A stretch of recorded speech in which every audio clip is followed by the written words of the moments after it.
Suzanne is an MA C.Med at Brain Jacks. She has a master's degree in conflict analysis management from Royal Roads University, a chartered mediator designation from Alternative Dispute Resolution Institute of Canada, otherwise known as ADRIC. Suzanne will blend street smarts experience and classroom education to share with you how to take charge of the tough talks. Suzanne Petryshyn, everyone. Thank you.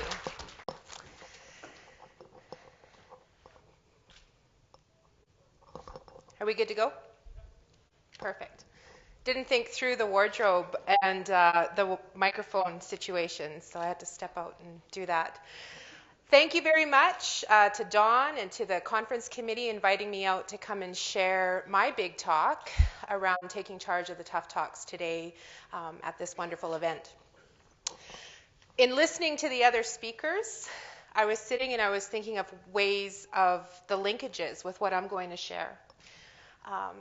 Everything from family to wills and estates, pensions, thinking of farming, and lastly with horses and just having conversations with those who we love where our behavior may affect the relationship or where we're going. So my big talk today starts with a personal story in really bringing it down, as all the speakers had shared, to the human level of the interactions that take place in the roles that we have, whether as a mediator, some of you have a law background, architecture, engineering, whatever it is, if you work with people, there's always that humanness that we take in the room with us.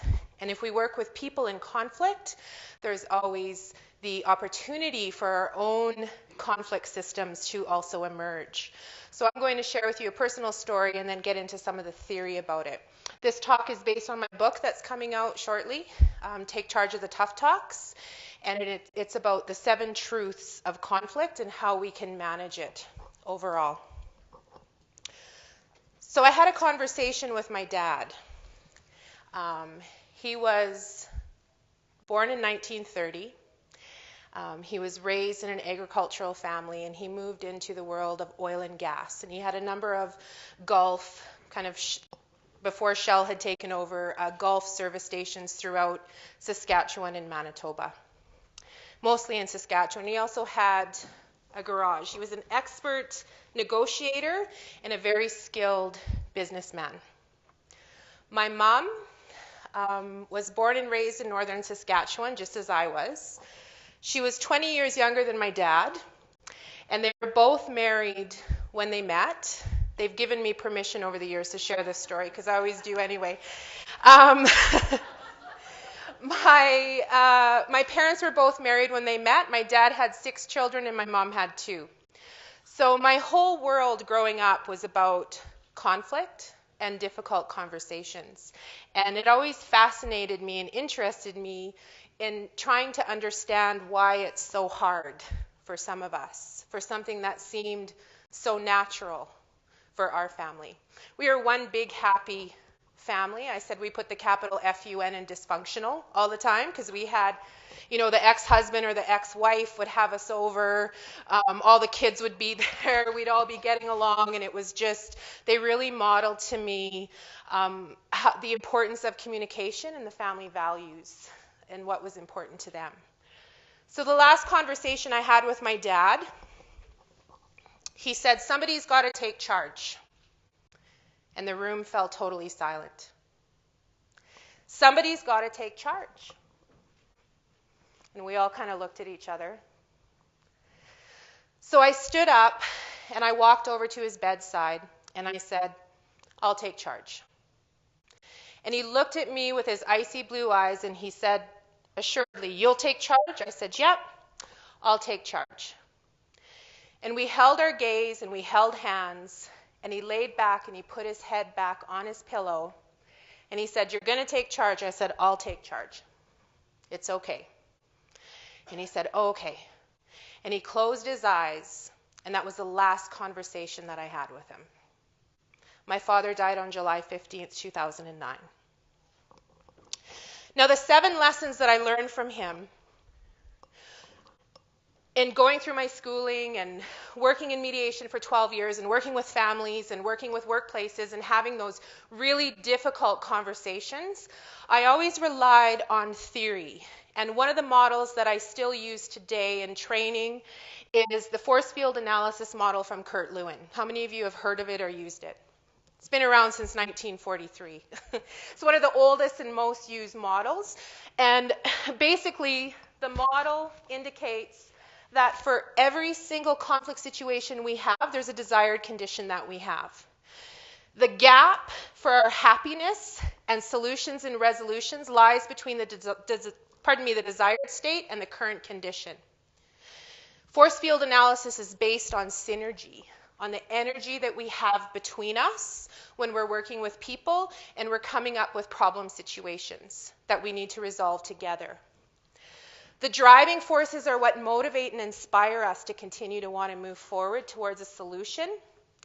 And the restraining forces are the barriers that get in our way. How we work through them and how we talk about them helps us to come up with the best solutions.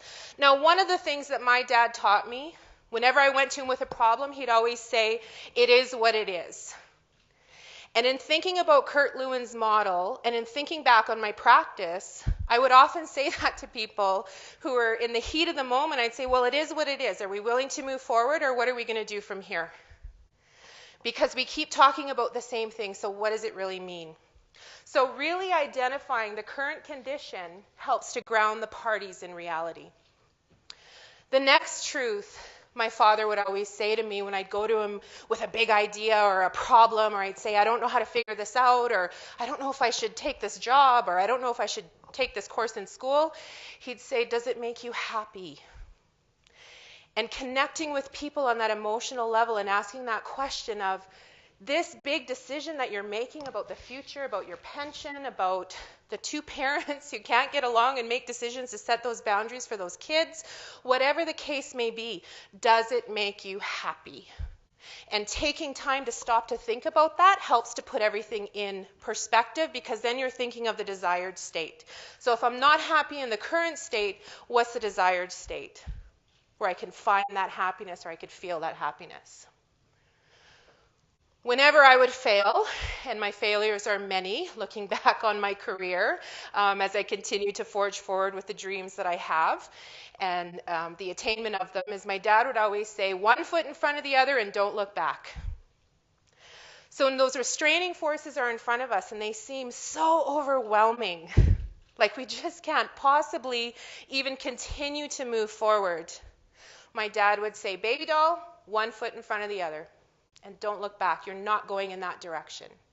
So really thinking about those restraining forces when you're working with clients or parties, or thinking of your own solution finding that you desire in your own life, 1 foot in front of the other and don't look back. If you're moving towards that desired goal, keep going. Eat to live or live to eat. I love this one. Again, my dad was born in 1930, Doukhobor Russian family, agriculture family. Everything was about food. Everything was about food. He called my aunt, he called his mother, my babushka, he called them all serial killers, because all the men in their families by the time they were 35 at least had one heart attack, right? They'd make the borscht or the pierogies and there'd be this much butter on the top of it when it'd be sitting in the fridge after a few hours. So when you're looking at those driving forces, trimming the fat is really important, and being able to continue to move forward and to continue to strive to meet those goals. This is my favorite one. If you can wiggle, you can crawl. When you feel so overwhelmed, like there's nothing else that you can possibly do, and you fall down and you're laying there thinking, I can't possibly overcome everything I need to overcome, the one thing my dad always said is, Suzanne, can you wiggle? Because if you can wiggle, you can crawl. And if you can crawl, you can walk. And keep moving forward, keep striving. Lastly, everything has its place. The journey that we go through together in our human experience, through conflict, through finding solutions and working together, with each and every conversation we have, it's very important to stop and give thanks. It may not be what I signed up for. A lot of times when we have plans, life happens. But in honoring the journey, we honor the process. In that acknowledgement that each of us is human. And in our humanness, we might make mistakes. We might hurt feelings. We might make choices that we don't recognize affect many. The journey is essential.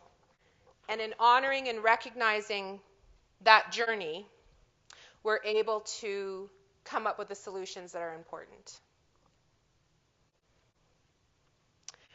Go easy on yourself in all of it. I added this one. He always would say that when you're grounded in reality, clarity about the situation emerges. And he'd always say, go easy on yourself. You make a mistake, pick yourself up, move on, and just keep moving forward. My company is all about having those conversations and about providing training that's based very much on a human level. My book, again, is all about taking charge and using those 7 truths to be able to help people have those difficult conversations. My big idea is that taking charge isn't necessarily being in control. Taking charge is about honoring and recognizing everything that we bring into the room, whether we're sitting on the table as a side of the mediator, the negotiator, or the arbitrator, or somebody who's helping other people have a conversation, maybe in a parking lot for all it matters, it doesn't matter. But taking charge is about being aware of everything that we bring and being in control of that, and being willing to say, I'm here, I'm ready, and let's move forward. Thank you very much.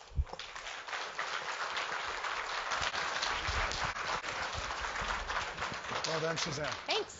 So my question for you is, this is one of the many topics that you've done through BrainJacks. What are some of the other things that you've been working on? One of the other ones, all of my training is accredited through the Financial Planning Standards Council, Alberta Insurance Council, the Canadian Association of Mortgage Professionals, and it's all about having those difficult conversations and using the models that we learn, whether it's through ADRIC or any other training program with ADRIC, Royal Roads, or anywhere else, and using those models to be able to help parties manage those difficult conversations. So everything at the end of the day comes down to those difficult conversations. Fantastic.